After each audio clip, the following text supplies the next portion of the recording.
Hello and welcome back to YIAY.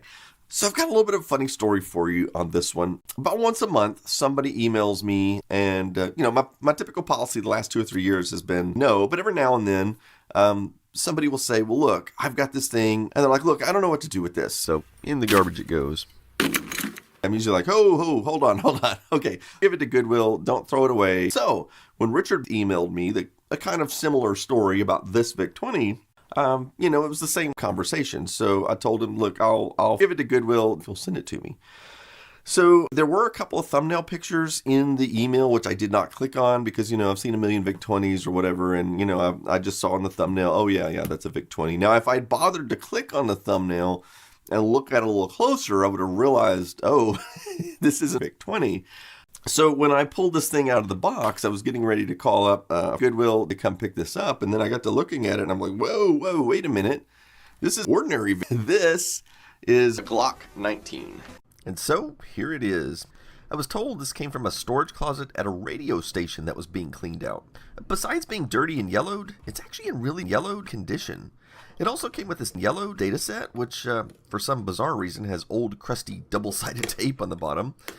Oh, and there's a tape inside with a handwritten label on it. We'll try that out later and see if it still loads. So I flip the switch and at first glance it appears dead. However, I've worked on hundreds of VIC-20s and I've learned to be patient on the first power-up. These old capacitors can come back to life once they're exposed to power again, but it can take a while.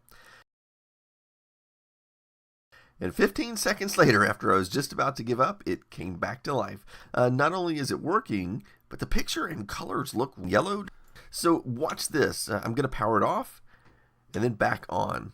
And look at that. It only takes 2 seconds now as opposed to 50. So I started trying to type on it and I realized the keys aren't working.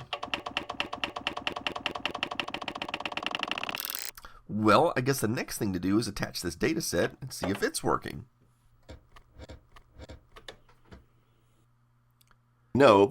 Okay, so now it's time to disassemble it so we can check out the inside and eventually get it cleaned up. I do not know why, but there is feet on this thing. I'll have to deal with that later. Anyway, let's go ahead and take the motherboard out. There we go. I have no use for this stuff, so in the garbage it goes. Here's the keyboard, and this is by far the most rare and unusual part of this particular VIC-20. Now, we'll come back to this shortly, but for the moment, I'm going to get this case ready to clean up. And unfortunately, it's a bit of a pain to get the LED out.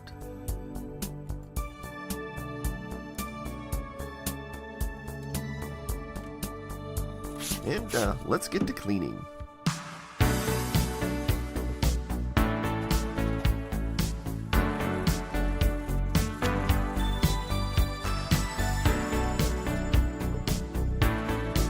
And there we go. It cleaned up really nicely. All it needs now is some retrobrite.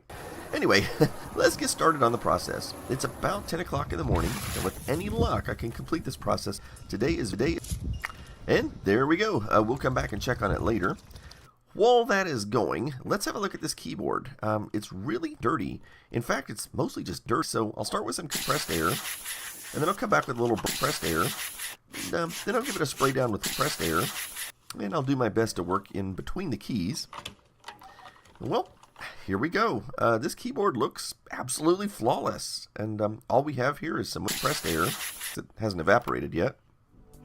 Well, even though it may look flawless, it doesn't work flawless. So in the garbage it goes. I'm going out to check on the retrobrite, and since the temperature is 8 degrees today, we'll skip ahead to near sunset. Time to pull this thing out and rinse it off. And now for my favorite part about doing a restoration.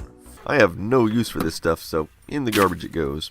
But I got to talk about a little bit more annoying issue, and this is an issue I didn't even want to have to talk about, but I've kind of reached a point where I feel I have to. Tech moan was, for lack of a better word, garbage.